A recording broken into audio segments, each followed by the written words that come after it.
سمعتات نذكر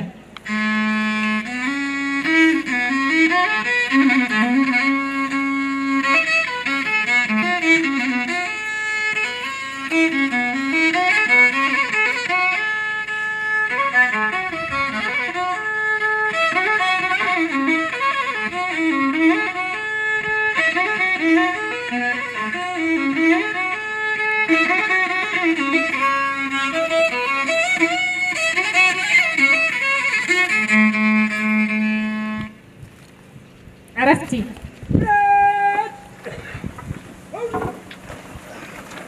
يكاتي كفل سراوي أبي صبر ريبابليكان جاردن كوماندات سحاويسو مسبرقيدات شعبان تنافينوك صافي الجوت عاتقو عرق جقننات مرتحزة دمدم زنور حيلي مسكالوت كما زولا حتى هادوتات فيت قد إيمان نغبرت تانكو من قعقلتو من نقاطيلا نخاخ مشتنا غيرت من تخبر منكم زي درادر تقلالي بسانجا خيكرين ريبابليكان جارد تلاي إلبي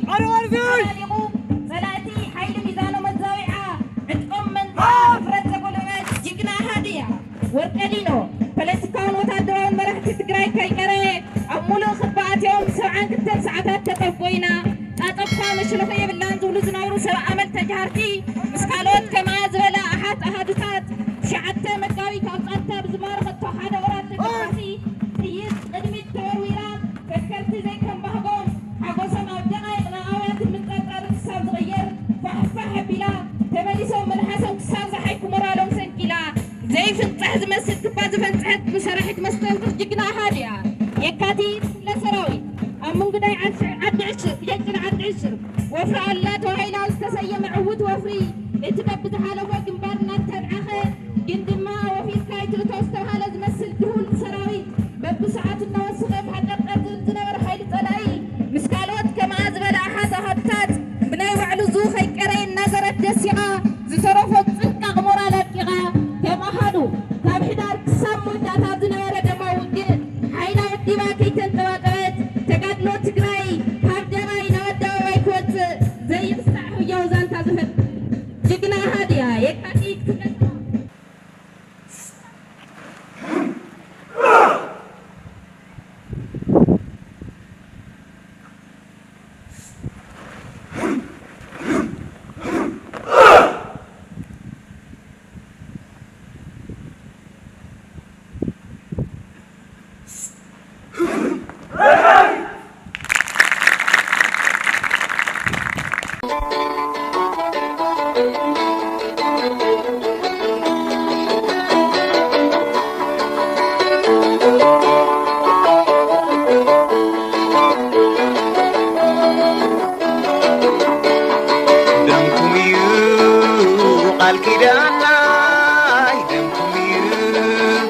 الكيدانا كما ممكن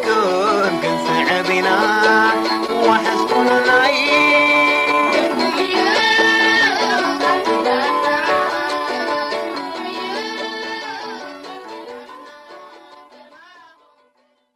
زانتان مستنكراويت كفل سراويت يكاتي زقلز قنديل تقاهدرو محدر مستنكرو علو مرايا زي زار هزبونت بخرى تدرارا جقنت يكاتي كفل سراويت قنديل زل مصحفنا تمرق يزركس كدمغ زيلو مرال عللتا قنديل تقادلو محدر مستنكرو علو مرايا زي زار هزبونت بخرى تدرارا جقنت نا تمرق يزركس دمغ زيلو مرال قنديل تقادلو محدر عوتو علو مرايا زي زار هزبونت بخرى تدرارا جقنت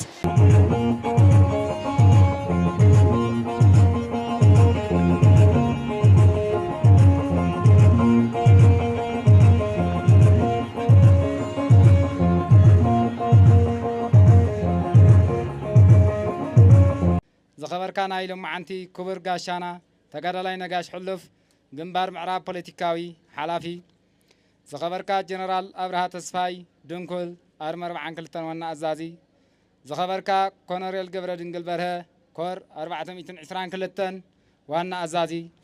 زخبركم لعلوت ناي سراويت أزازتي زخبركا تقادلاي يوهانس ناي زوبا مأخل مكتل وانا محضاري زخبركم ناي زوبا مأخل ወረዳታትን ኣመሓደርትን ዝኸበርኩም ስድራ ስዋኣት ዝኸበርኩም ኣብ ዞባ ማእኸል ትርከቡ ተመዛበልትን ስድራ ስዋኣትን ወኪላትን ከምኡውን ናይዚ በዓል ሰብ ዋና ዝኾንኩም ናይ ክፍለ ሰራዊት ለካቲት ኣመራርሓን ኣባላትን በዓልና ንምድማቕን ንምኽባርን ኢልኩም ጻውዒትና ኣኽቢርኩም ኣብዚ ብምርካብኩም ዘለኒ ዝለዓለ ክብርን ዝተሰምዐኒ ሓጎስን ብሽም ክፍለ ሰራዊት ለካቲት ክገልጽ ይፈቱ። ናይ ሎማዓንቲ በዓልና ዋና ዓላማ ሓደ ናይ ክፍለ ሰራዊት ለካቲት ውዕለታት ቅያ ጀግንነት ዝተሰነደ መጽሓፍ ምምራቕ፣ ካልኣይ ናይ 4 ወርሒ ክወሃብ ዝጸንሐ ፈታናይ ዝኾነ ስልጠና መጠቓላሊ ናይ ኣሃዱና ምረቓ፣ ሳልሳይ ናይ ክፍለ ሰራዊት ለካቲት ምስረታ በዓል ሻድሻይ ዓመት ምኽባር፣ ራብዓይ ቀንያት ኦፕሬሽን ዓወት ወፍሪ ኣሎላ ኣባ ነጋ ስለ ዝኾነ፣ ሓምሻይ ቀንያት መዓልቲ ሰማዕታት ናይ ዝሓለፈ ዕጥቂ ቃልስን ምእንተ መድሓን ጽንተት ህዝብናን ዝተሰውኡ ጀጋኑ ንምዝካርን ከይንርስዖም ቃልና ምጽናዕን እዩ። ታሪኻውያን ጸላእትና በቢ ክፍለ ዘመኑ እናዕረፉ ተስፋ ብዘይ ምቑራጽ ህዝቢ ትግራይ ከም ዘርኢ ከጽንቱ እናሓሰቡ እንትቕጽሉ ኣብ እዚ ምዕራፍ መኸተና ግፍዐኛታት ህዝቢ ትግራይ ክጸንት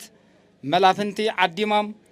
ዝፈጸምዎ ግፍዒ ንምምካት ህዝብን መንግስትን ትግራይን ካብ ዝወደበን ኣሃርታት ሓንቲ እያ። ሓንቲ ዝኾነት ክፍለ ሰራዊት ለካቲት ምስ ከምኣ ዝበላ ኣሓት ኣሃርታት ኮይና ዝስገር ዘይመስል ከቢድ ፀበባታትን ከባታትን ኣብ ጸልማት ኮይንካ ብርሃን እናረኣኻ ዝተኻይዱ መረርቲ ኩናታት ከቢድ መስዋእቲ ብምኽፋል ጸላእትና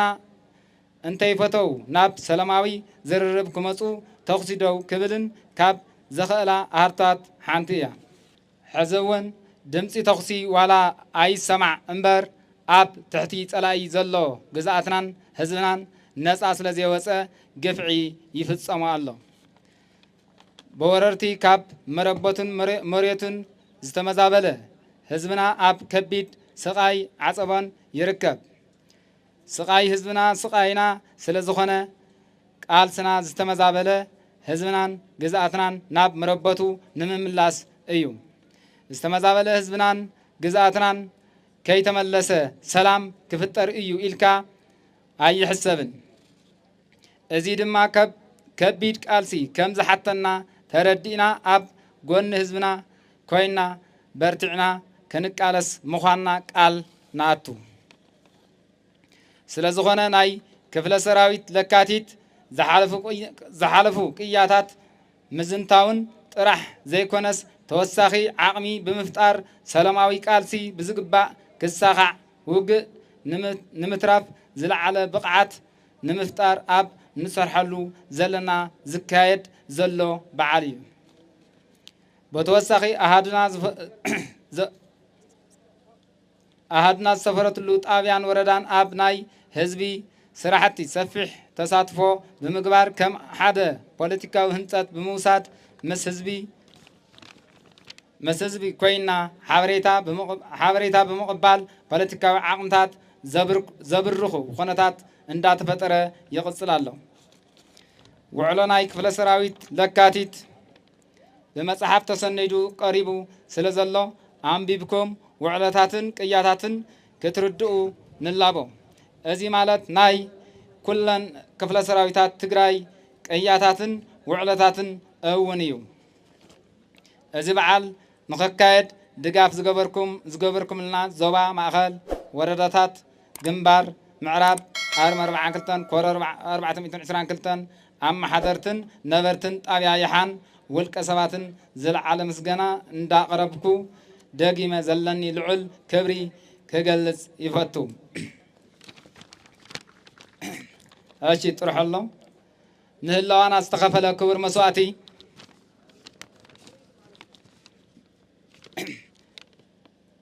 نهلوانا استخفلا كبر مساتي بخبري كنسدد إنا كبر مقصن سواتنا تقرأي تصور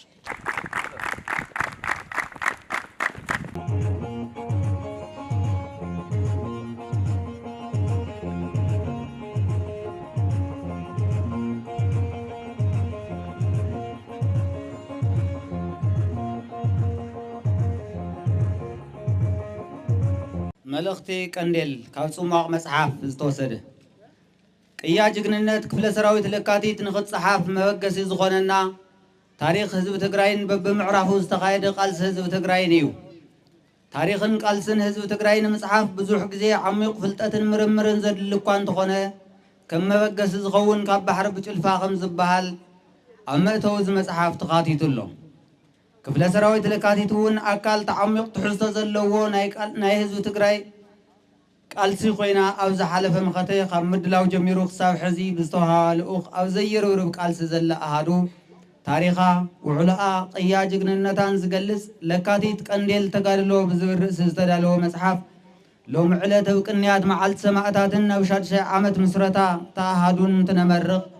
ቅብብል ቃልሲ ወለዶታት ትግራይ ኣብ ምስጥጣም ዕዙዝ ግደ ኣለዎ ዋና ዓላማ እቲ መጽሓፍ ተጋሩ በብመዋእሉ እናካየድዎም ዝመፁ ተጋድሎታት ብስሩዕ ሰኣን ምስናዶም እናተረስዐ ተደጋጋሚ ግን ድማ ተመሳሳሊ ክስተት እናተፈጸመ ስለ ዝጸንሐ ነዚ ተበሊጾም ካልኦት ወገናት ታሪኽን ቅያን ጅግንነት ተጋሩ ገልቢጦም ዘይታሪኾምን ዘይዛንትኦምን ሕዲጎም ከም ታሪኾም እንትጥቀምሉ ምርኣይ ንኸብቅዕ ታሪኽ ንበዓል ታሪኽን ወለዶታትን ክሰጋገር ዕድል ዝኸፍት እዩ ለካቲት ክፍለ ሰራዊት ከም ሓንቲ ናይ ዝገድሊ ዝተሳታፊት ኣሃዱ መጠን ጥርንፍ ዝበለ ታሪክ ከም መበገሲ ክኸውን ዕምቆት ዘለዎ ታሪክ ነፅሕፍ ኣካል ፍልፍል ፅሩይ ምንጪ ክኸውን ዝዓለመ እዩ መጽሓፍ ለካቲት ኣብ ቅድመ ምድላው ኣብ ብርኪ 6 ዝነበረት በርጌድ 7 ተባሂላ ትጽዋዕ ዝተወሰነ ግዜ ጸኒሓ ግብረ ሓይሊ 107 ዝብል ስያመ ዝተዋህባ ኣብ መወዳእታ ድማ ለካቲት ዝብል ታሪኻዊ ስም ናይ ዝተዋህባ ክፍለ ሰራዊት ታሪኽ እያ ተዘንቱ ህላዊ ህዝባዊ መንግስትን ትግራይ ንምርግጋጽ ዘርኢ ተጋሩ ንኸይጠፍእ ናይ ጸጥታ ሓይሉ ምጥንኻርን ምህናጽን ግድን ምስኮነ ካብ ዝተፈላለዩ ናይ ጸጥታ ማሕበራት ካብ ፖሊስን ምክልኻል ሓይልን ተሃገር ብጥሮታ ዝወፁ ናይ ምልሻ ሓይልን መናእሰይን ብምውዳብ ምስልጣንን ብበራጊድ ብምውዳብ ሕገ መንግስትን ዓርሰ ምሕደራን ትግራይ ከፍርስ ንዝመጽእ ሓይሊ ክምክት ከም ዘለዎ ብመንግስትን ወታደራዊ መራሕትን ትግራይ ስለ ዝተኣመነሉ ነዚ ዝከላኸል ፍሉይ ሓይሊ ናይ ምድላው ስራሕ ምትግባር ተጀሚሩ በዚ መሰረት ብምዕራብ ትግራይ ብርኪ 6 ብደቡብ ትግራይ ብርኪ 6 ኣብ ማእኸል ኣድማ ብተና ዝበሃላ ውዳበታት ቅድም ኢለን ተመስሪተን ኣብ ምክልኻል ስራሕን ክሰርሓ ስለ ዝጸንሓ ኣብ ወርሒ ግንቦት 2011 ኣቆጻጽራ ግእዝ ድማ ኣብ መቐለን ከባቢኡን ኮይኑ ንዝፍጠሩ ጸገማት ክምክት ዝኽእል ሓይሊ ምድላው ግድን ምስኮነ ብርጋዴር ጀነራል ኣብርሃ ተስፋይ ድንኩል ዝመርሓ ብርኪ 6 ብርጋዴር ጀነራል ገብረ መስቀል ገረዝሄር 10 ዝመርሓ ብርኪ 6 ተባሂለን ተመስረታ እቲ ናይ ብርኪ ስያሜ ኣብ ትሕቲኡ ብበራጊድ ክውደብ እንትግበር በርጌድ 7 ትበሃል ሓንቲ ብርጌድ ፍሉይ ሓይሊ ምስ 3 በራጊድ ምልሻ ሓዊሱ 6 ዝብል ናይ ብርኪ ስያሜ ተዋህበ ሰነ 2011 ኣቆጻጽራ ግእዝ ኣብ ትሕቲ በርጌድ 7 5 ቦጠለንታት ተፈጠራ ካብ እግረኛ ብተወሳኺ ናይ ጸረ ኣየር ታንኪ ፒቲአር ከምኡውን ናይ ሞርታር ምድብተኛ ስልጠና እናተዋህበ ምድላዋት ተገበረ 19 ሐምለ 2012 ኣቆጻጽራ ግእዝ እቲ ብብርኪ 6 ጽዋዕ ዝነበረ ናይ ብርኪ ናብ ግብረ ሓይሊ 107 ምስ ተቐየረ ኣብቲ ግዜ ዝነበሩ ናይ መተሓበርቲ ኣዛዚ ብርጋዴር ጀነራል ኣብርሃ ተስፋይ ድንኩል ምክትል ኣዛዚ ኮሎኔል ሓዱሽ ሃይለ ስላሴ ኮሚሳር ኮሎኔል ተስፋይ ሊላይ ዕኮት ሎጂስቲክ ኮሎኔል ሃይታት ደለጀብጀብ ኮይኖም ተመደቡ ናይ ቦጠለንታት ኣመራርሓ ድማ ቅድም ኢሉ ዝነበረ ናይ በርጌድ ኣወዳድባ ተዓጺፉ ኣብ በርጌድ መሪሕነት ዝነበሩ እውን ቦጠለንታት ኣዘዝቲ እንትኾኑ ቦጠለን 1 ኮሎኔል ግርማይ ቦጠለን 2 ኮሎኔል ተስፋይ ሃይለ ሜይደይ ቦጠለን 3 ኮሎኔል ሓበን ቦጠለን 4 ኮሎኔል ገብረ ሊባኖስ ገብረ ጊዮርጊስ ተሪር ቦጠለን 5 ኮሎኔል ተኽለ ብርሃን ኮይኖም ናይ 5 ቦጠለንታት ኣዘዝቲ ተመደቡ ኩነታት ምስረታኣ ናይ ምክልኻል ስራሕታ ኣብ ሕድሕድ ምዕራፋት ዝሰርሐቶ መስተንክራዊ ፍጻመታት ኣብ መጽሓፍ ለካቲት ብዕንቆት ዝተዳሰሰ ቀንዴል ተጋድሎ ኮይኑ ካብ ትሕዝቶት መጽሓፍ ዝብገስ ዝተወሰነ ካብ ታሪኻዊ መድረኽ ንምቕራብ ዝኣክል በብምዕራፉ ቆቆንጢርና ክነልዕል ኣብ ፈላማይ ምክልኻል ምዕራፍ ካብ መፈለምታ ውግእ 2013 ኣቆጻጽራ ግእዝ ጀሚሩ ብምዕራብ ዳንሻ ብሸራሮ بزلامبሳ بعفارن بقبون دوات تግራይ ጥሒሱ ናብ ደቡብ ትግራይ ራያ ከኣቱ ዝህንደድ ዝነበረ ናይ ሃገር ምክልኻል ሓይሊ ናይ ሻዕብያን ሃገር ሶማልያን ሰራዊት ምምፃእ ምስ ጀመሩ ነዚ ንምክልኻል ብላዕለዎት ወታደራዊ ኣዘዝቲ መራሕቲ ትግራይ ንግብሪ ሓይሊ 107 ተልእኾ ተዋሂቡ ካብ መጀመርያ ወርሒ ሕዳር 2013 ኣቆፃፅራ ግእዝ ፀላኢ ቢያሎ ገይሩ ብቢሶበር ምስ ውግእ ምስ ከፈተ ናይ ምክልኻል ተልእኾ ተዋሂቡ ልኡኽ ንምዕዋት ቢሶበርን ባላን ግብሪ ሓይሊ 107 ብየማናይ ኣንፈት በሪ ተኽላይ ግራ ካሕሱ ግብሪ ሓይሊ 103 ተኣሳሲረን ናይ ምክልኻል ወረዳ ሒዘን ሃይላ ውግእ ጀመረት ካብ ቢሶበር ጀመረ ከቢድ ውግእ ምስ ግብሪ ሓይሊ 103 ብምትእስሳር ፀላኢን ኣብ መቕተሊ ቦታ እናእተኻ ምውቃዕ ብዝጥዕም ኣብ ዓዲ መጥሓን ገረብ ኣጎን ጸሓፍቲ ወጀራትን እንትትዋጋእ ዓብዪ ጅግንነት ተፈጸመሉን ብዙሕ ናይ ነፍሲ ወከፍን ጉጅለ መሳርሕታትን ዕጥቂ ዝተረኸበሉን ካብ ሕዳር 5 ክሳብ 15 2013 ኣቆፃፅራ ግእዝ ዝተኻየደ ውግእ ነይሩ በዚ ዝተጠቕዐ ፀላኢ ኣብ ጸሓፍቲ በዝሒ ዘለዎ ሜካናይዝድ ሚግ ሄሊኮፕተርን ድሮንን ተጠቒሙ ንዝነበረና ናይ ተኽሲ ድጋፍ ታንኪ ፒቲኣር ዙ 23 ዝበዝሓ ኣብ ሓፂር ግዜ ዝተቓፀላሉ ፈጣን ውግእ ብዝግባእ በዲሃ ናይ ደቡብ ትግራይ ምክልኻል ብዝግባእ ዓዊታ እያ ኣብዚ ብርኪ እዚ ዝኣሃዱ እዚኣ ኣብ 8 ቦታታት ቢሶበር ዓዲ መጥሓን ገረብ ኣገው ጸሓፍቲ ዳንሳ ምሬና ሕደግ ውረድን ፃፅለን ተዋጊኣ መስተንክራዊ ቅያ ፈፂማ እያ ኣብቲ ህልኽ ዘወድእ ናይ ምክልኻል ውግእ ናይ ፀላኢ 8 ታንኪ ሓንቲ ፒቲኣር ሓንቲ ኦራል ምስ ፀዓነቶ ሰራዊት ሓንቲ ጥይት ፀዓነት መኪና ምስ ተስሓቢኣ ሓንቲ ሮኬት 107 ሓንቲ ዙ 23 ሓደ ባትሪ ሞርታር 82 ሓንቲ ዶዘር እንተወቂዐን እንትቃፀላ 10 ዲሽካ 12 ሞርተር 72 ብሬን ሓዊሱ ብርክት ዝበሉ ፈኮስቲ ብረታትን ተፈላለዩ ዓይነት ተተኮስትን እንትትማርኽ ብሰብኣዊ ክሳራ ድማ ብጣዕሚ ብዙሕ ዝሞተን ዝቆሰለን ብምግባር 1700 ሰራዊት ፀላኢ ዝተማረኸሉ ፅንዓት ዝሓትት ፈታኒ ውግእ ነይሩ ፀላኢ ብበዝሒ ሓይሊ ሰብ ነፅዋርን ግዜያዊ ወታደራዊ ልዕልና እናረኸበ መብዛሕትኡ ከባብታት ትግራይ እናተቆፃፀረ ምስ ከደ ዋላ እኳ ኣብ ልዕሊ ፀላኢ ገዚፍ ሰብኣውን ነዋታውን ኪሳራ እንተብፅሐት ምስቲ ዝነበሩ በዝሒ ሓይሊ ነፅዋርን ፊት ንፊት ምውጋእ ስለ ዘየድሊ ክሳብ 30 ሓዳር 2013 ኣቆፃፅራ ግእዝ ዘረቐ ስሩዕ ናይ ምክልኻል ውግእ ናብ ደባይ ውግእ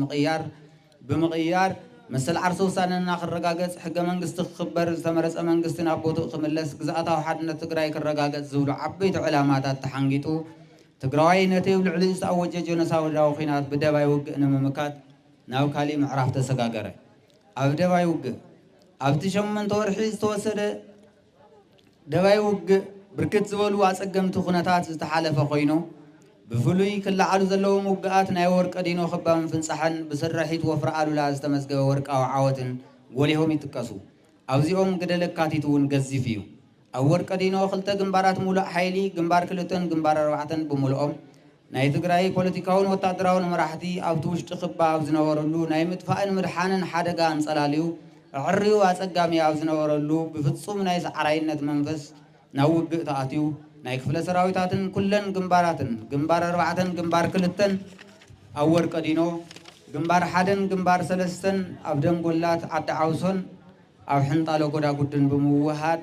ብምትሕግጋዝን ዝተረኣየሉ መስተንክራዊ ቅያ ዝተፈፀመሉ ሓደ ነጥቢ መቐይሮ መኸተና እዩ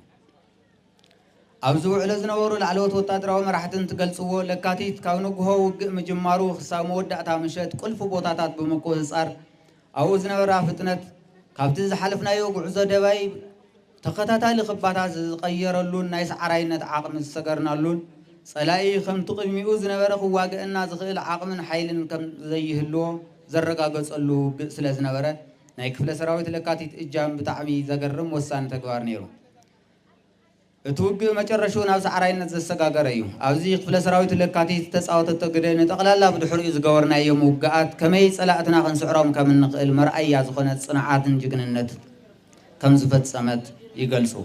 ድሕሪ ውግእ ወርቀ ዲኖን ደቡብ ፃዕዳ እምባን ኩለው ግንባራት ኣብ ጉያ ተራኺቦም ዝሓለፈ ውግኣት ብምግምጋም ንቐፃሊ ብወታደራዊ ሳይንስን ጥበብን ከመይ ከም እንዋጋእ ኣንፈት ተነፂሩ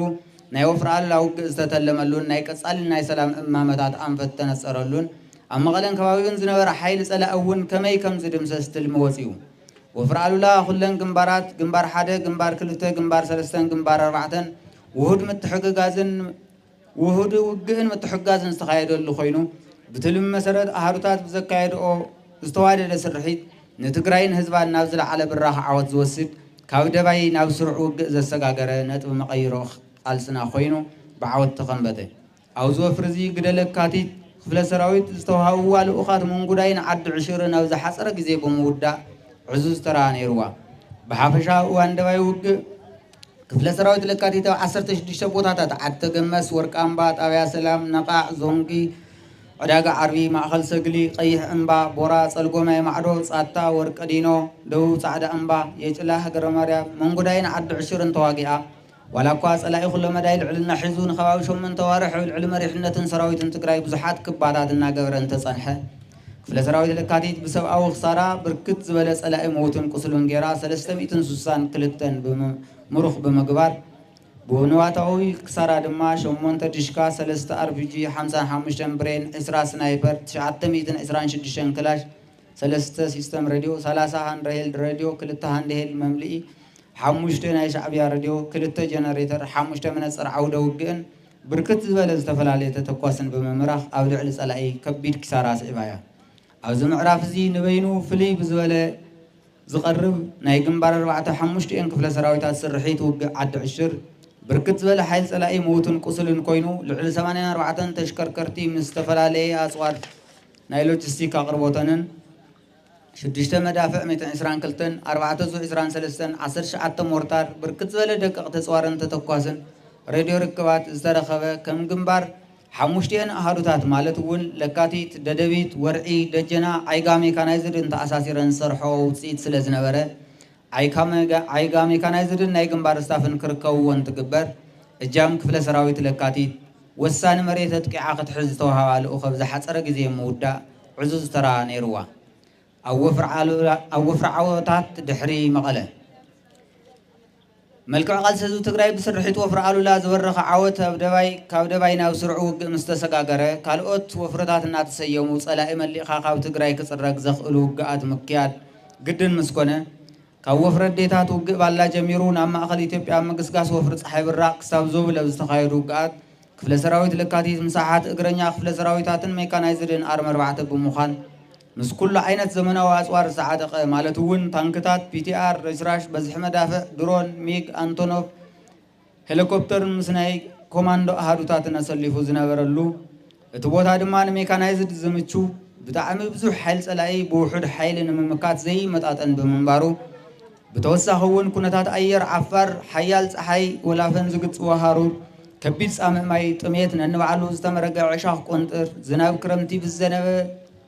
ጫማን እግርን ዝፈላል ረግረግ ጭቃ ሰበብ ዘይነብረሉ ከባቢ ዝቆስል ተጋዳላይ እውን ውሱን ደም ፈሲስዎ መስዋዕቲ ዘኽፍል ጸላኢ ቆሪፅካ ኣብ ዘይትቅዐሉ ኣጸጋሚ በረኻ ኣብ ርእሲኡ ከቢድ ናይ ጸላኢ ደብዳብ ድሮን መዳፍዕን ካልኦት ከበድቲ ብረታትን ኮታስ ኩሉ ዓይነት ሰብኣውን ተፈጥራውን ሰብ ሰራሕን ጸገማት ተፃዊሩ ብሓቦን ህልኽ ተጋዳላይ ከም ሓፂን ተሪሩ ብሳንጃ እንተይተረፈ ምስ ሪፓብሊካን ጋርድን ኮማንዶ እናተሓናነቐ ብዘይ ዕረፍቲ ምጥቃዕን ምክልኻልን ውግእ ተኻይዱ እዩ ኣብዚ ተፈጥሮን ሓፂንን ተላቲምካ ዝተገበረ ህልኽካ ዘወድእ ውግእ ክፍለ ሰራዊት ለካቲት ኣብ 7 ቦታታት ኣብ ባላ ኣብ እዋ ሃሮ ጭፍራ ዳርሳጊታ ቡርቃን ዘውልን ብድምሩ ን43 መዓልትታት ዕረፍቲ ዘይብሉ ውግእ ኣካይዳ ኣብ ልዕሊ ጸላኢ ዝበፅሐ ብዙሕ ሞትን ቁስልን ብምግባር 241 ብምምራኽ ሰብኣዊ ክሳራ ስዒባ ንዋታዊ ድማ 4 ፒቲአር 3 ፓትሮል ሓንቲ ታንኪ ሓንቲ ሎቤድ መኪና ሓንቲ ኣምቡላንስ ሓንቲ ኦራል ሓንቲ ኣይሱዙ ሓንቲ ዙ 23 5 ዲሽካ 20 ብሬን ሓንቲ RPG 10 ስናይፐር 443 ክላሽ ሓንቲ ሲስተም ሬድዮ 12 ሃንድሄል ሬድዮን 5 ጀነሬተር ዝተማረኸሎም ከበድቲ ውግኣት ነይሮም ዳግመ ምድላውን ራብዓይ ምዕራፍ ውግእን ድሕሪ መልሲ ካብ ማእኸል ኢትዮጵያ ክፍለ ሰራዊት ለካቲት ሰፊሕ ናይ ኣመራርሓን መላእ ኣባላትን ምፅራይ ስራሕቲ ተኻይዱ ዝሓሸ ኣመራርሓ ንቅድሚት ዝመፀሉ ነቲ ዝቕፅል ውግእ ጥንካረና ዓብዪ መሰረት ዝተቐመጠሉን ኮይኑ ኣብዚ ናይ ተናፀል ተኽሲ ደው ምባል ስምምዕነት ዝነበረሉ ግዜ ጥብቂ ዝኾነ ስልጥናን ምድላውን ብምውጋን ጸላኢ ኩሉ ዓቕምታት ትግራይ ክፅንቀቕ ዓፅዩ ደው ኢሉ ስለ ዝነበረ ናይ ሰላም ድርድር እውን ክቕፅል ፍቓደኛ ስለ ዘይነበረን ናብ ድርድርን ምዝርራብን ዘምፅእ ወይ ድማ ካብኡን ላዕሊ ክኸይድ ዝኽእል ውግእ ምግባር ኣድላይ እዩ ተባሂሉ ምስ ተወሰነ بزي عرفت خاز تواقع أهارتات حانتيا أوجه قبو بزقرم قلت أفا بزنا أسخي سارا بتصبق من نباب الزنور وتأمر زخانة جقن تفسئمو بزحت كترخيون عود خفتتون ملؤ بملؤ زمالأنا لونيرو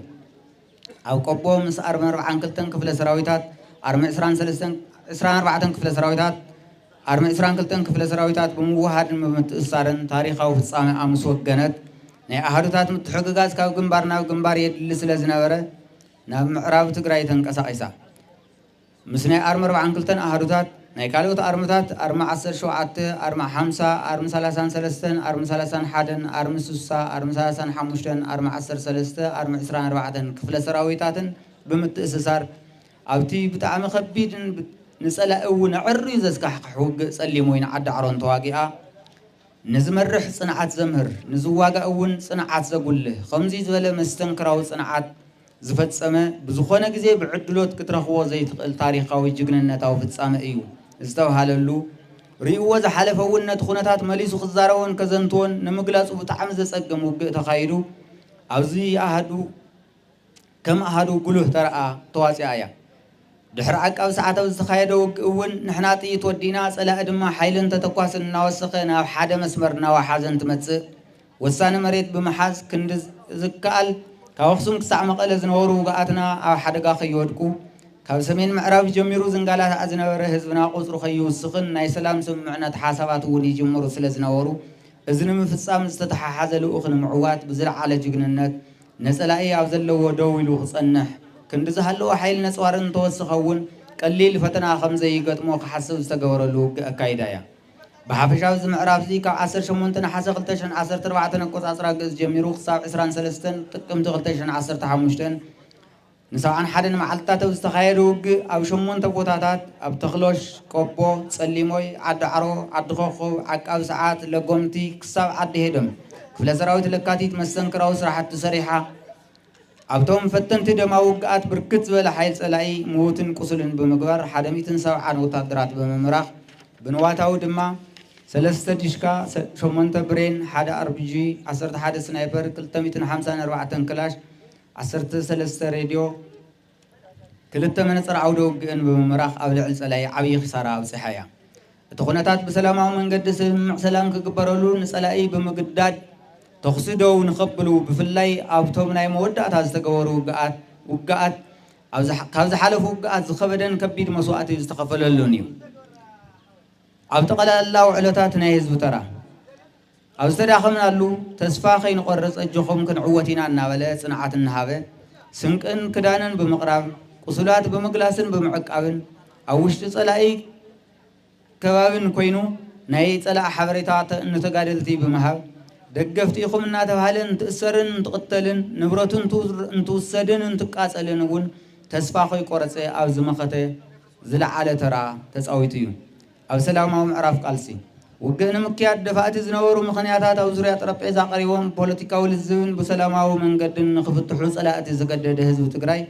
نتمخته بزلع على دقف كقصل انتلو ملامل دقون كل عين الطريتون هافتون هيبو نسل سلام انتبجو وقنطيرو زقمتن هافتو نقيفو قالسن تقهر كما فلمتو جميرو زق على سلو زنور علامة سلزخونة سممع سلام تقبلو كابقيا جقننات هزو تقراي زقدا حسنعاتن حبون سنقات كفل سراويت لكاتي تون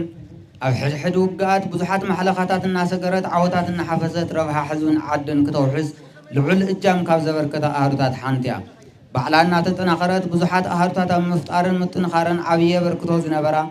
أو كلهم عرفات من أنت تصنع علماء استبجو ملابل دك هزبي ناخفلات الأخا بزقباء النافت سمت تراف مسواتي زخونة قدلين مرحنة نون حدر سوءات صنعونا تقالسة زمسان زقالس زلوني حزون بركز بلا خبابتات تقراي مليهم حراو زي وصل لقوان لو على وقزات تقراي حران موسائن استمزاوله هزبنا مربتون مملاسن استجمر سلاما وقالس شتون خوك كونتات زنبه كل عينة مدلوات بمقبار مسرح خمزة اللي بمردة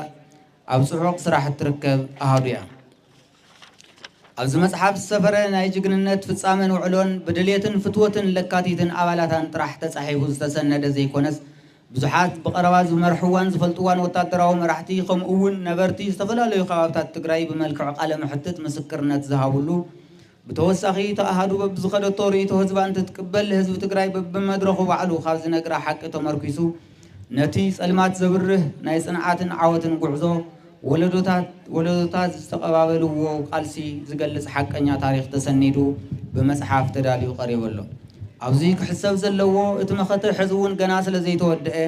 كساب حزي خم احدو زفصمتهم تسنيدو انبر بغصالنتنا معبلن كيد سندانا سفحن زخيد مخانو تحساب بمقبار انه ز مصحف نمنبب تخفت قون كم غص بركت نمرقاب قعنا لنا اما وداتا حزب تግራይ ዘጽንሕና ናይ መዋዕላት ገዚፍ ታሪኽ ዓቂብና በብምዕራፉ ዝተሰርሐ ማእለያ ዘይብሉ ናይ ጽንዓትን ጅግንነትን ፍጻመ ዝሰርሐ ናይ ትማልን ናይ ሎምን ወለዶ ንጽባሕ ክሓልፍ ኩሉ ትግራዋይን ፈታዊ ትግራይን እዚ መጽሓፍ አንቢቡ ዝእረም ክእርም ክመሃረሉ ከስፍሖን ወለዶታት ክሕልፎን ናይ ኩሉ ግዜ እምነት ተኣሃዱ ይሞ ክሳብ ሎሚ ብዝተፈላለየ መልክዕ ሓገዝኩም ንዝለገስኩም ሞሳኹም ኣብዚ ታሪኻዊ መጽሓፍ ተኸቲሞሎ ካብ ሙያውን ሰነዳውን ሓገዝ ብተወሳኺ እዚ ስነ ስርዓት ምርቃቕ ምዕርግን ብኩሉ ዓይነት ሓገዝኩም ዘይተፈለየና ንህዝብ ምሕዳርን ዞባ ማእኸልን ወረዳታትን ንግንባር ምዕራብ ንኣርማ 42 ንኮሮ 422 ናብ ትሕቲያ ዘለዋ ኣሃዱታትን ከምኡውን ነበርቲ ጣብያ ይሓን ጥንታዊት ከተማ ይሓን ልባዊ ምስጋናና ይውሳሕኩም ብደምን ዕጽምትን ብጾትና ዝተጻሓፈ ቅያ ንሰንድ ንዓቅብ ክብርን ሞገስን ንሰማዕታትና ኮሚቴ ስነዳ ታሪኽ ክፍለ ሰራዊት ለካቲት سنة 2017 يغنيلي نظام سدراس وات زياتهم فريم مصحف 10 قرشين نسالسا سدراس وات كاو كلن وردات استوصاصو نشلمينا مالتيو ويزرو امت حفصه كاساهون ردا كورد عدوا كلتا دقن زسواين